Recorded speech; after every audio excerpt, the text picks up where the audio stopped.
আসসালামু আলাইকুম বন্ধুরা, আজকে স্বাধীন বলছি। আজকের ভিডিও টপিকটা অত্যন্ত ইম্পর্টেন্ট একটা টপিক। আমরা অনেক কষ্ট করে ইউটিউবিং করে থাকি, কিন্তু কোন কারণে আমাদের চ্যানেলগুলো সাসপেন্ড হয়ে যায় এটা যদি আমরা না জানি তাহলে দেখা গেল অনেক কষ্ট করে একটা চ্যানেল দাঁড় করাইছি, অনেক বড় করাইছি, অথবা সাবস্ক্রাইবার অনেক বেশি হয়ে গেছে, এখন হঠাৎ করেই যদি আমাদের চ্যানেলটা সাসপেন্ড হয়ে যায়, এটা সত্যিই বিরাট বড় একটা দুঃসংবাদ।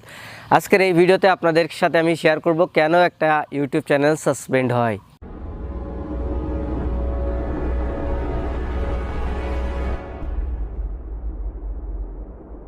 দেখুন, একটা চ্যানেল সাধারণত সাসপেন্ড হয় যখন এক চ্যানেলে একই সময়ে 3টা স্ট্রাইক থাকে। একই সময়ে যখন আপনার চ্যানেলে কমিউনিটি গাইডলাইন স্ট্রাইক 3টা থাকবে, তখন আপনার চ্যানেলটা 7 দিনের ভিতরে সাসপেন্ড হয়ে যাবে। এটা হলো ইউটিউবের রুলস। কিন্তু অনেক সময় চ্যানেলটা 7 দিনের ভিতরে সাসপেন্ড হয় না, অনেকে আবার বেঁচে যায়। সো এটা সম্পূর্ণ কপালের উপরে ডিপেন্ড করবে। তবে সাধারণত একই সময়ে যদি আপনার চ্যানেলে 3টা স্ট্রাইক থাকে একই সাথে, তাহলে আপনার চ্যানেলটা সাসপেন্ড হয়ে যাবে। এখন অনেকেই আবার মনে করতেছেন যে চ্যানেলে 3টা স্ট্রাইক আসলেই কি সাসপেন্ড হয়ে যাবে? না, চ্যানেলে 3টা স্ট্রাইক আসলেই সাসপেন্ড হবে না। একই সাথে চ্যানেলে একই সময়ে 3টা স্ট্রাইক থাকা লাগবে, তাইলে কিন্তু চ্যানেলটা সাসপেন্ড হয়ে যাবে। আর কমিউনিটি গাইডলাইন স্ট্রাইকের জন্য যদি চ্যানেল সাসপেন্ড হয়ে যায়, তাহলে সেই চ্যানেলটা ফিরে পাওয়ার সম্ভাবনা থাকে। দ্বিতীয়ত যে বিষয় রয়েছে সেটা হলো, একই সময়ে যদি আপনার চ্যানেলে 3টা কপিরাইট স্ট্রাইক থাকে, তাইলে আপনার চ্যানেলটা 7 দিনের ভিতরে সাসপেন্ড হয়ে যাবে। এবং সাধারণত কপিরাইট স্ট্রাইক যদি একই সময়ে 3টা আপনার চ্যানেলে থাকে, তাইলে অবশ্যই ওই চ্যানেলটা সাসপেন্ড হয়ে যায়। আর কপিরাইট স্ট্রাইকের কারণে যদি কোনো চ্যানেল সাসপেন্ড হয়ে যায়, ওই চ্যানেল কোনোভাবেই আর রিকভার করা যায় না, ওই চ্যানেলটা টোটালি বাদ যাবে, ওটা আর ফিরিয়ে আনার আর কোনো সম্ভাবনা নাই। এখন কথা হলো, যদি একই সময় আপনার চ্যানেলে 3টা স্ট্রাইক না থাকে, তবুও আপনার চ্যানেলটা সাসপেন্ড হয়ে যেতে পারে।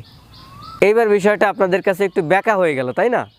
বিষয়টা আপনাদের সাথে আমি ক্লিয়ার করতেছি। দেখুন, অনেক সময় একটা স্ট্রাইকের কারণেও চ্যানেল সাসপেন্ড হয়। কারণ হলো, ইউটিউবের রুলস অমান্য করে এরকম ভিডিও যদি আপনার চ্যানেলে একাধিক থাকে, তাইলে যে কোনো একটা ভিডিওতে স্ট্রাইক দিয়েও আপনার চ্যানেলটা ইউটিউব সাসপেন্ড করে দিতে পারে। সবগুলোতে স্ট্রাইক না দিয়ে একটা স্ট্রাইক দিয়ে আপনার চ্যানেলটা সাসপেন্ড করে দিতে পারে। আবার এখানে অনেক সময় দেখা যায় যে আপনার চ্যানেলে অনেকগুলো ভিডিও আছে যেগুলো ইউটিউবের রুলস অমান্য করতেছে, কিন্তু ইউটিউব আপনার চ্যানেলে কোনো প্রকার স্ট্রাইক না দিয়ে আপনার চ্যানেলটাকে ইউটিউব থেকে রিমুভ করে দিচ্ছে, এরকমও হয়ে থাকে।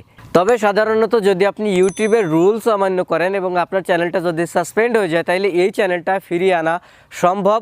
অনেক সময় এই চ্যানেলটা ফিরিয়ে দেয়। যদি কোনো চ্যানেল ইউটিউব কমিউনিটি গাইডলাইন স্ট্রাইকের জন্য সাসপেন্ড হয়ে যায়, তাহলে ওই চ্যানেলটা ফিরিয়ে পাওয়া সম্ভাবনা থাকে। আপনি আপিল করতে থাকবেন 15 দিন, 1 মাস পর পর দেখবেন একটা সময় ইউটিউব আপনার চ্যানেলটাকে ব্যাক দিয়ে দিছে। কিন্তু কপিরাইটের জন্য সাসপেন্ড হলে ওই চ্যানেল আর ফিরে পাবেন না। এখন আমি কয়েকটা বিষয় আপনাদেরকে ধারণা দিয়ে দিচ্ছি যে বিষয়গুলো যদি আপনি ইউটিউবে আপলোড করেন, তাহলে আপনার চ্যানেলটা সাসপেন্ড হয়ে যেতে পারে, আপনার চ্যানেলে স্ট্রাইক চলে আসতে পারে। প্রথমত, অন্যের কোনো ছবি, গান, মিউজিক, টোটালি কোনো কপিরাইট ম্যাটেরিয়াল আপনার ভিডিওতে ব্যবহার করবেন না, তাহলে আপনার চ্যানেলে কপিরাইট আসবে না এবং কপিরাইট স্ট্রাইকের কারণে আপনার চ্যানেলটা সাসপেন্ড হবে না।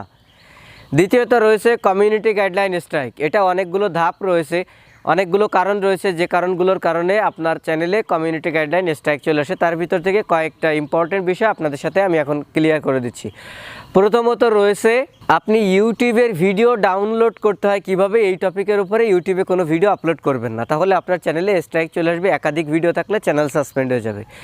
দ্বিতীয়ত রয়েছে, কোনো হ্যাকিং, কোনো টিউটোরিয়াল ইউটিউবে দিবেন না, যে Facebook hack, Instagram hack, YouTube hack, এই হ্যাক রিলেটেড কোনো ভিডিও যদি আপনি আপনার চ্যানেলে আপলোড করেন, তাহলে আপনার চ্যানেল সাসপেন্ড হয়ে যাবে এবং যদি একটা ভিডিও থাকে তাহলে সেই ভিডিওতে স্ট্রাইকও আসতে পারে। তৃতীয়ত যে বিষয়টা রয়েছে সেটা হলো, মুড এবং ক্র্যাক সফটওয়্যার অথবা অ্যাপ্লিকেশন আপনি রিভিউ করতে পারবেন না, বা কীভাবে হ্যাক করতে হয় এটা আপনি দেখাইতে পারবেন না। চতুর্থত যে বিষয়টা রয়েছে সেটা হলো, আপনি কোনো মানুষকে হেট করে অথবা কোনো একটা সম্প্রদায়কে বা কোনো একটা জাতিকে বা কোনো একটা ধর্মকে নিয়ে অথবা কোনো একটা দেশকে নিয়ে অপমানজনকভাবে কোনো ভিডিও তৈরি করতে পারবেন না। এটা ইউটিউবের রুলসের বাইরে চলে যায়। সেহেতু অন্য একটা সম্প্রদায় বা অন্য একটা ধর্মের মানুষ যখন আপনার ওই ভিডিও দেখে তাদের অনুভূতিতে আঘাত আসতেছে, তখন কিন্তু ইউটিউবের রুলসের বাইরে চলে যাচ্ছে। সেক্ষেত্রে এই ভিডিওটা ইউটিউব থেকে রিমুভ করে দেওয়া হবে, কারণ ইউটিউব এমন একটা প্ল্যাটফর্ম যেখানে সব ধরনের ভিডিও সব ধরনের মানুষ দেখতে পারবে। চতুর্থত যে বিষয়টা রয়েছে সেই বিষয়টা হলো, খুব সেন্সিটিভ কোনো বিষয় আপনি ইউটিউবে আপলোড করতে পারবেন না, যেরকম জবাই করে দিচ্ছে, গুলি করে দিচ্ছে, মেরে ফেলতেছে, এরকম টাইপের কোনো ভিডিও আপনি ইউটিউবে দিতে পারবেন না। বোম ব্লাস্টিং, মারামারি, কাটাকাটি, এই ধরনের কোনো ভিডিও ইউটিউবে দিলে সেই ভিডিওতে কমিউনিটি গাইডলাইন স্ট্রাইক আসার সম্ভাবনা রয়েছে এবং আপনার চ্যানেলে এই টাইপের অনেকগুলো থাকলে দেখা গেলো সাসপেন্ড হয়ে যেতে পারে।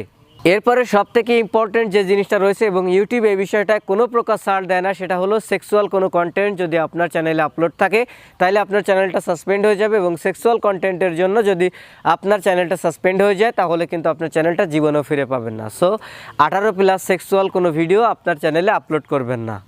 অনেকগুলো কারণে আসলে একটা চ্যানেলে কমিউনিটি গাইডলাইন স্ট্রাইক আসে এবং চ্যানেল সাসপেন্ড হয়ে যায়। তার ভিতর থেকে মোস্ট ইম্পর্টেন্ট কয়েকটা বিষয় আপনাদের সাথে শেয়ার করলাম। এই বিষয়গুলো আপনারা কখনোই করবেন না, এইগুলো টোটালি এড়িয়ে চলবেন। যদি আজকের ভিডিওটা ভালো লেগে থাকে ভিডিওতে একটা লাইক দিবেন, কমেন্টস করে জানাতে পারেন কেমন লাগলো, শেয়ার করে আপনার ফ্রেন্ডে দেখার সুযোগ করে দিবেন, আর আমার চ্যানেল থেকে কিছু শিখতে পারলে সাবস্ক্রাইব করে বেল আইকন অন করে দিবেন। ভালো থাকবেন সবাই, আসসালামু আলাইকুম।